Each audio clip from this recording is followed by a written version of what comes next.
오늘 보실 말씀 함께 나누겠습니다. 사무엘하 12장 7절부터 15절까지의 말씀입니다.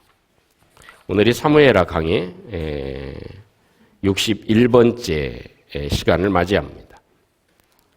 사무엘하 12장 7절부터 15절까지 우리 마음에 담고 한 절씩 교독하겠습니다. 나단이 다윗에게 이르되 당신이 그 사람이라. 이스라엘의 하나님 여호와께서 이와 같이 이르시기를 내가 너를 이스라엘 왕으로 기름 붓기 위하여 너를 사울의 손에서 구원하고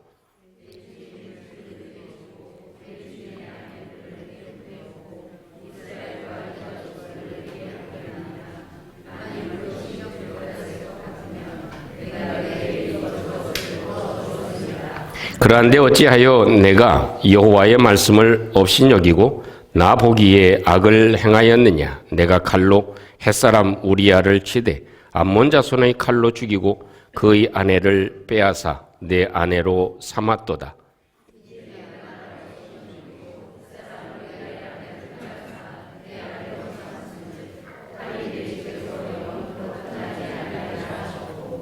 여호와께서 또 이와 같이 이르시기를 보라 내가 너와 내 집에 재앙을 일으키고 내가 내 눈앞에서 내 아내를 빼앗아 내 이웃에게 주리니 그 사람들이 내 아내들과 더불어 백주에 동침하리라.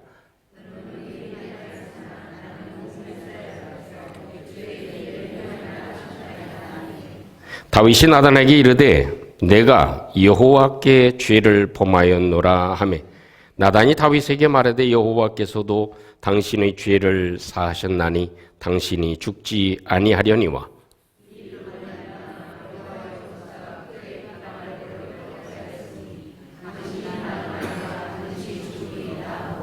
다같이 나단이 자기 집으로 돌아가니라. 우리아의 아내가 다윗에게 낳은 아이를 여호와께서 치심에 심히 앓는지라. 아멘. 오늘 이 본문의 말씀을 통해서 두 번째 시간을 가지게 됩니다. 당신이 바로 그 사람입니다. 라는 그런 나단 선지자의 지적을 우리 마음 가운데 한번 간직하고 하나님이 주시는 은혜와 또 도우심과 또 하나님의 깨닫게 하심이 우리 가운데 있어서 정말 하나님의 역사하심을 충만하게 누리고 하나님이 예비하신 그런 축복 가운데 거하는 저희들이 되어지기를 소망합니다. 지나오기는 했지만 사무엘하 7장에 가보면 이런 내용이 기록되어져 있습니다. 다윗이 그 자기가 왕궁에서 있는데 그 여호와의 궤는 천막에 있는 모습을 보면서 하나님께 그런 마음을 가지게 되죠. 하나님의 성전을 건축했으면 좋겠습니다. 라는 그런 고백의 마음을 하나님께 다윗이 드립니다. 그때 하나님께서 다윗에게 답으로 하신 말씀입니다. 너는 피를 너무 많이 흘렸기 때문에 성전을 짓지 못하지만 내 아들이 내 성전을 지을 것이다 하는 그런 말씀을 하십니다. 사무엘하 7장 14절 15절 말씀 보면 하나님이 하신 말씀이 잘 기록되어져 있습니다. 나는 그에게 아버지가 되고 그는 내게 아들이 될 것이다. 그가 만일 죄를 범하면 내가 사람의 매와 인생의 채찍으로 징계할 것이다.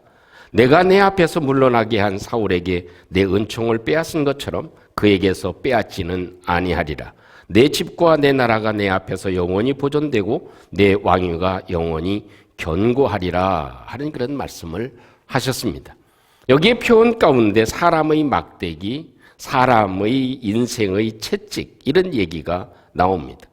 하나님께서는 다윗뿐만 아니라 그 아들도 혹시 무엇인가 잘못을 범하게 됐을 때 하나님은 그냥 방치해 두거나 가만히 있지 아니하시고 하나님이 하시는 말씀을 보면 사람의 매와 인생의 채찍으로 그를 징계해서 다시 돌이키게 하고 그 나라를 영원한 나라로 되게끔 내가 만들어줄 것이다 하는 그런 말씀을 해주고 계십니다. 사람의 막대기라는 뜻과 사람의 채찍을 간다 하는 것입니다. 그래서 이 사람의 막대기라고 하는 것은 사람의 채찍을 통해서 하나님께서 채찍을 가하는 거죠. 사람으로 채찍을 가해 주신다 하는 것입니다. 사람을 통해서 고통을 가하지만 그것은 아버지가 자식을 위해서 하는 사랑의 행위인 것을 기억해라. 내가 사람의 채찍을 가하고 내가 사람의 고통을 너에게 가한다 할지라도 그것은 그 저주나 심판의 그런 의미가 아니고 그 하나님의 마음은 아버지가 아들을 대하는 것과 같은 사랑의 마음인 것을 간직해라 하는 것입니다.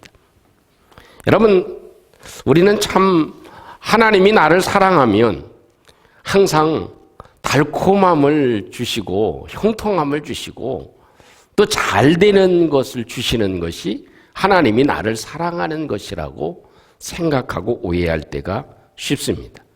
그렇기 때문에 이 채찍이라는 것이 사람으로 채찍을 행하는 것이 우리의 삶에서 여러 가지 어려움과 고통을 가하는 것이 사랑이라고 하는 것, 그 말이 우리의 마음에 담기까지 상당히 오랜 시간이 걸릴 수 있는 것입니다.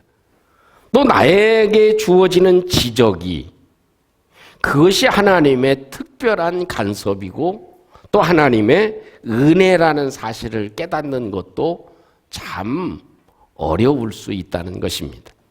하나님이 우리를 사랑하시면 그저 잘 되게 하고 무엇인가 풍성해지게 만들고 무엇인가 평탄해지게 만들고 어려움도 제거해주고 산도 깎아주시고 이 바다도 이렇게 길을 내주시는 것이 하나님의 사랑으로 생각하고 오해하기가 쉽다는 얘기이죠.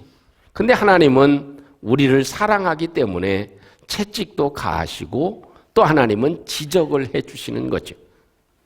우리 어머니들이 아이들을 키우면서 중학생, 고등학생에게 가장 힘든 것이 있다면 그게 무엇일까요? 아침에 학교 보내는 일이래. 왜? 깨우는 것이 너무 힘들어서.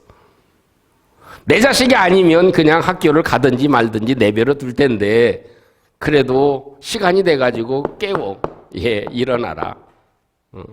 우리 여기 있는 SFC 운동원들은 안 그렇겠지만 예, 일어나라. 그래서 한 번에 네! 하고 벌떡 일어나면 얼마나 좋겠어요. 근데 야, 지금 애들 학교 다 갔어. 참고 누르고 하는 말이 뭐라 그래요? 야, 이놈의 자식아 XX야 라고 할 수는 없으니까 야, 애들 지금 다 학교 갔다. 밥 못 먹고 가겠다. 이렇게라도 얘기를 합니다. 그때서야 일어나죠. 근데 참 그 어머니의 마음, 그 부모의 마음은 사랑의 마음 때문에 잔소리를 하고 지적을 합니다. 그런데 그것이 나에게 있어서 그 엄마가 사랑해서 그렇다고 얘기하고 받아들이기가 얼마나 어려운가 하는 것입니다. 나단 선지자를 통해서 하나님은 다윗에게 채찍을 가하십니다. 네가 살인자야. 네가 바로 그 사람이야. 라고 지적을 하십니다. 그때 다윗의 고백이 놀랍죠. 뭐라고 고백합니까? 내가 여호와께 죄를 범하였노라. 내가 여호와께 죄를 범했습니다. 여러분 어찌 보면 굉장히 아주 순간적인 시간입니다. 짧은 시간입니다. 다윗과 나단 선지자 둘이서 대화하는 그런 상황입니다. 그렇기 때문에 그 말을 받아들이는 다윗의 마음이 순간적으로 변화될 수 있을 것입니다. 순간적으로 당신이 바로 그 사람이다 라고 얘기를 하면서 설명을 다 합니다. 당신이 어떻게 우리아의 아내를 취하기 위해서 우리아를 어떻게 죽게 했는지 그 사실에 대해서 아무도 알지 못했던 것 같은 사실이 다 드러나게 됩니다. 그랬을 때 순간적으로 이 다윗의 마음이 어땠을까요? 아마 굉장히 힘들었었던 부분임을 우리는 짐작해 볼 수 있습니다. 그때 그 순간적으로 다윗은 깨달은 것이 있었을 것입니다. 내가 여호와께 죄를 범했습니다 라고 고백하기까지는 그 짧은 시간이지만 하나님이 나단 선지자를 통해서 나에게 살 길을 말씀해 주시고 사랑의 채찍을 가해 주시는구나, 그걸 깨달은 줄로 믿습니다. 그 짧은 순간에 그 다윗에게 여러 가지 일들이 이루어질 수 있는 상황이 충분합니다. 그럼에도 불구하고 다윗이 내가 여호와께 죄를 범했습니다 라고 고백할 수 있었던 것, 그 짧은 순간에 바로 당신이 죽을 사람, 죽인 사람, 범인, 살인자가 바로 당신입니다 라는 지적을 받았을 때 단 둘이 있는 짧은 시간에 다윗은 그렇게 고백하고 있는 것입니다. 아주 깨끗하게 고백하고 깨끗하게 인정합니다. 내가 여호와께 죄를 범하였노라. 다른 변명이 없습니다. 또 자기의 주장도 없습니다.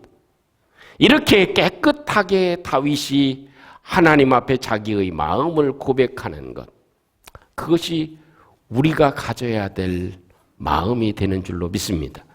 이 짧은 시간 단 둘이 있으면서 지적을 받는 이 다윗의 모습을 우리가 한 번쯤 기억해 보면서 이 모습 가운데 하나님이 나에게 주시는 메시지가 무엇인지를 얻으려고 합니다. 그것은 바로 이것 같습니다. 내가 지적을 받고 내가 문제의 그런 실체가 드러나게 되어졌을 때 항상 선한 쪽으로 마음이 움직여라 하는 것입니다. 내 마음이 선한 쪽으로 움직여야 되는구나. 내 마음이 그것을 받아들이는 쪽으로 움직여야 되는구나. 내 마음이 어떻게 움직여야 되는지를 우리로 하여금 알게 하십니다. 여러분, 입장을 바꿔놓고 한번 생각해 보시죠. 당신이 바로 그 사람입니다 라는 직격 폭탄을 맞았을 때 다윗의 움직임은 둘 중에 하나가 되어졌을 것입니다. 하나는 악으로 기울어지는 것입니다. 다윗의 감정이 폭발할 수도 있을 것입니다. 누구에 대해서? 나단에 대해서. 그 왕과 그 왕 앞에서 자기의 모든 죄를 그대로 범죄함을 드러내게 됐을 때 그 마음에 감정이 움직이지 않을 수는 없었을 것입니다. 근데 그 감정이 선한 쪽으로 움직여지고 있습니다. 반대의 방향은 악한 쪽으로도 얼마든지 움직여질 수 있는 것이죠. 우리 좀 막말로 표현하면 다윗이 이렇게도 얘기할 수 있을 것입니다. 이런 건방진 놈, 네가 누구 앞에서 내 치부를 드러내느냐? 내가 너를 가만히 두지 않을 것이다. 어디 입을 함부로 놀리느냐? 제가 연극을 잘못해서 그런지 반응이 없습니다만 앞에서 대놓고 얘기를 할 때 왕의 입장이라고 생각해 보면 아마도 이 다윗이 나단에게 쏟아놓는 그 일은 굉장히 심한 말을 쏟아놓을 수 있을 것입니다. 한번 입장을 바꿔놓고 생각해 보시죠. 권사님 도둑질했지. 이렇게 얘기를 해보세요. 당신이 살인마야. 당신이 사람을 죽였어. 그렇게 지적을 해보세요. 그러면 아마도 거기에 반응은 굉장히 달라질 수 있었을 것입니다. 다윗은 그러나 그 마음 가운데 악한 쪽으로 기울어지지 아니하고 자기를 인정합니다. 내가 여호와께 죄를 범하였노라. 여러분, 이런 말이 있습니다. 악한 일이 선한 백을 흩어놓는다 하는 말이 있습니다. 민수기 16장에 가보면 광야에서 고라자손의 반역하는 내용이 소상하게 기록되어져 있습니다. 이 고라자손이 중심이 돼가지고 온 이스라엘 백성들의 마음을 하나로 뭉칩니다. 이 지휘관 250명과 함께 뭉쳐가지고 그 하나님의 사람 모세에게 대항을 해나갑니다. 당신만 어떻게 큰 권력을 가지고 그렇게 흔들을 수 있어? 라고 대항을 합니다. 거스립니다. 그때 하나님께서는 그것이 더 이상 번지게 하지 않기 위해서 땅을 갈라놓으시고 고라 자손을 침몰시키십니다. 그 한 사람의 마음에 일어나는 그 불만과 일들이 계속해서 버블처럼 일어나서 많은 사람에게 영향을 미치게 됐습니다. 그 마음에 다윗만 그렇게, 모세만 그렇게 힘과 권력을 가질 수 있어? 당신만이 무슨 최고의 사령관이야?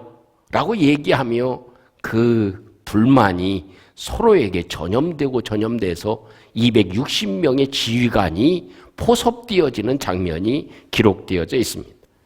이걸 보면 이 악한 말은 많은 백성의 마음을 악으로 기울여지게 만듭니다. 한 사람의 말이 그만큼 영향력이 있는 것입니다. 그것도 어떤 말?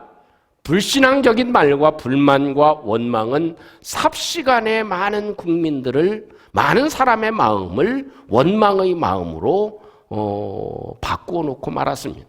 하나님의 역사하심과 하나님의 도우심과 하나님이 지켜주시는 은혜가 있음에도 불구하고 저들 마음 가운데 고기가 없다고, 마실 물이 없다고 원망하기를 시작합니다. 그것쯤이 하나님께서 공급해 주시지 못하겠습니까? 그럼에도 불구하고 몇 사람이 이야기를 하기 시작합니다. 우리는 고기도 못 먹고 이게 뭐 하는 거야? 응? 우리는 물도 마실 물이 없네 라고 원망하고 불평하게 됐을 때 그 불평이 온 국민들의 마음을 다 휩싸이게 만들어 놓았다는 것입니다. 만약 이 다윗도 그 마음에 불만과 원망과 이 나단에 대한 그런 나쁜 감정이 섞이게 되어졌을 때 다윗이 그 즉시 나단을 처치할 수도 있었던 상황, 그것입니다. 우리의 마음이 항상 선한 마음으로 바꾸어지는 은혜가 있기를 주님의 이름으로 축원합니다. 우리는 함께 살아가는 사람들이기 때문에 회사에서도 그렇고 우리가 살아가는 그런 모든 삶의 영역에서도 그렇고 또 가정에서도 그렇고 집에서도 그려보세요. 지나가면서 좀 지저분한 것이 있으면 아이고 집구석 꼴이 이게 뭐야 이렇게 얘기를 해보면 그 마음 자체가, 그 집안의 분위기 자체가 자녀들과 아이들도 옆에 있는 사람들도 그런 마음으로 바뀌어집니다. 그러나 거두면서 그것을 하나 그래도 치우면서 함께 사랑을 나누고 기뻐하고 좋아하게 될 때 그 모습은 바뀌어지게 되어져 있는 것이죠. 한 사람이 그런 거 해. 그 귀찮은데 하지 말고 이 좋은데 다른 데 가지. 뭐 예배드리고 기도하러 가. 그런 거 하지 말고 그냥 놀러나 갑시다. 그러면 그런 마음으로 휩싸여지게 되어져 있는 것입니다. 우리는 순간순간 우리의 마음이 많이 어느 쪽으로든지 기울어지는 것이 사실입니다. 그것도 순간적으로 다윗이 이 나단 선지자의 지적을 받았을 때 어떤 마음으로 움직여졌을까? 악한 마음으로 움직여졌더라면 엄청난 일들이 벌어졌을 것입니다. 우리 순간에 내가 아픔이 있고 고통이 있고 나에게 지적이 있고 내게 힘든 일이 생기게 됐을 때 그 순간 그것을 내가 어떤 마음으로 받아들이느냐. 악한 마음으로 받아들이게 되면 환경을 원망하게 되고 불평하게 되고 그 많은 것들이 짜증과 일들이 잘 되어지지 않는 쪽으로 기울어지게 되어질 것입니다. 그러나 어떤 상황이 우리 앞에 놓여진다 할지라도 그것을 선한 쪽으로 받아들이게 될 때 하나님의 도우심과 은혜가 우리 가운데 충만하게 되어질 줄로 믿습니다. 학식과 덕을 겸비해서 그 이름이 널리 알려진 한 노인이 있었습니다. 어느 날 두 청년이 찾아와 가지고 선생님의 제자로 좀 받아주십시오 라고 요청을 했습니다. 그래, 그러면 테스트를 해볼 테니 합격하는 사람이 내 제자가 될 것이다 라고 얘기를 하고 이 노인이 밖으로 데리고 나갑니다. 그래서 두 청년에게, 한 청년에게는 이만큼 똑같은 땅을 이렇게 일구게 합니다. 너는 이 6개월 동안 이 땅을 한번 잘 가꾸는데 풀 한 포기가 없이 만들어야 된다. 내가 6개월 후에 풀이 얼마만큼 있는지를 조사할 것이다. 그러니 너는 이 밭을 풀 한 포기 없이 깨끗한 밭으로 만들어라. 그랬습니다. 그리고 또 다른 친구에게도 똑같은 땅을 주면서 똑같이 얘기를 했습니다. 우리 어느 장로님이 전원주택을 생활을 하시다가 2년 하시고 이사를 하셨어요. 어디로 하셨냐면 아파트로 이사를 하셨어요. 그래서 여쭤봤어요. 장로님, 다 리타이어 하시고 전원주택 생활을 하시다가 왜 또 아파트로 오셨어요? 그래요. 그랬더니 이 로망이 다 깨졌대. 옛날에는 토끼풀만 봐도 참 얼마나 좋았어요. 토끼풀. 혹시 네이크로바 있나 찾느라고 이렇게 헤매고, 그것도 꽃 이렇게 핀 거 그거 가지고 목걸이도 하고 이 반지도 하고, 우리 젊은 친구들은 모르겠지만 그랬던 추억. 그걸 가지고 갔는데 아주 직설적으로 표현하면 그래, 그 장로님 하는 말이 아주 그냥 풀만 보면 징그럽대.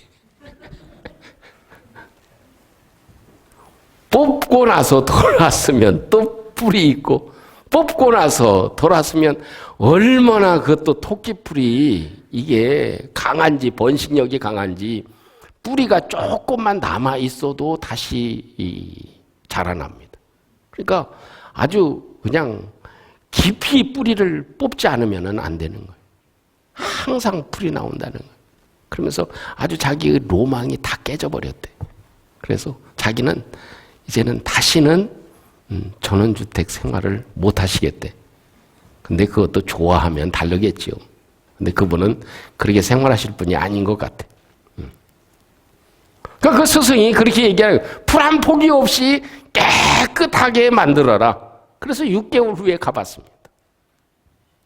불시에 이제 그 스승이 한쪽 청년한테 가서 보니까 한쪽은 듬성듬성 깨끗해지기는 했는데 풀이 아주 그래도 아직도 무성하게 남아져 있습니다. 그러니까 하루 이틀 하다가 그냥 또 놔두면 그냥 또 풀이 무성하고, 그러니까 언제 올지 모르니까 그냥 하다 보니까 질린 거예요. 근데 한쪽 청년한테 가봤습니다. 그랬더니 거기에는 곡식이 빼곡하게 자리를 잡고 있는 거예요. 그래서 아무것도 안 심고 풀만 이렇게 있는 청년한테 물어봤어요. 왜 이렇게 됐냐라고 물어보니까 스승님, 이놈의 풀은요 뽑고 돌았으면 또 나요. 그래 아주 질려가지고 제가 그냥 뽑다가 대충 뽑고 지금 이렇게 이런 상황이 됐습니다 라고 얘기를 하는 거예요.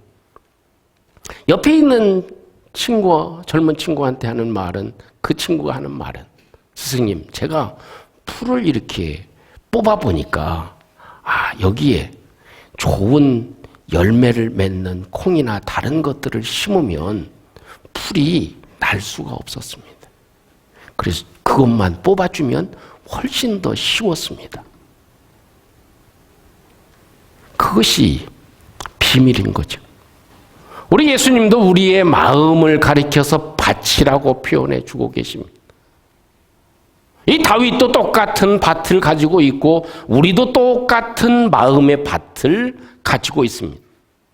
여기에 다윗은 악한 것이 심어지지 아니하도록 당신이 바로 그 사람입니다. 이런 폭탄적인 그런 선언의 말을 했을 때 그 마음에 상처를 입지 아니하고 그 마음에 악한 마음이 심겨지지 아니하고 선한 마음을 가지게 된 것이죠.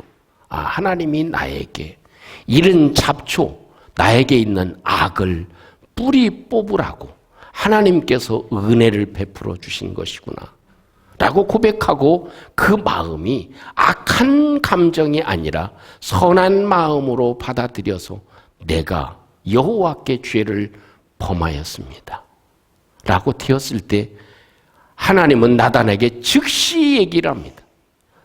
내가 다시 다윗에게 얘기하는 것이 뭡니까? 너는 죽지 않게 할 것이다. 하나님도 너를 용서했다. 그 말을 즉시 듣게 하는 이 놀라운 광경이 오늘 읽은 성경의 말씀의 중요한 내용이 되어지는 것입니다.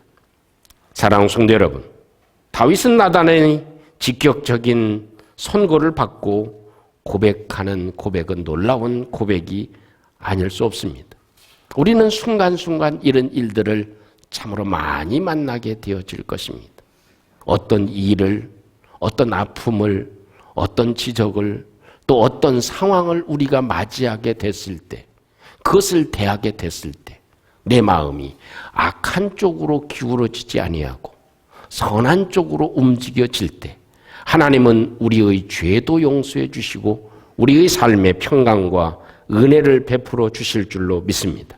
우리 속에 선한 씨를 뿌리게 되면 우리 마음에 선한 것을 계속해서 심게 되다 보면 우리 속에는 악한 것이 자라지 못하도록 하나님이 역사해 주신다는 사실을 우리가 함께 간직하고 우리가 하루하루 순간순간 그 잡초를 뽑아내려고 애쓰는 것보다도 우리의 마음에 좋은 것을 계속해서 그 시간마다 심게 될 때 하나님의 도우심과 역사하심으로 승리하고 또 결국에는 좋은 열매를 우리의 삶에서 거두게 되는 축복이 있음을 우리가 함께 간직하고 우리 주님 앞에 풍성한 심령으로 살아가는 저희들 되어지기를 주님의 이름으로 축복합니다.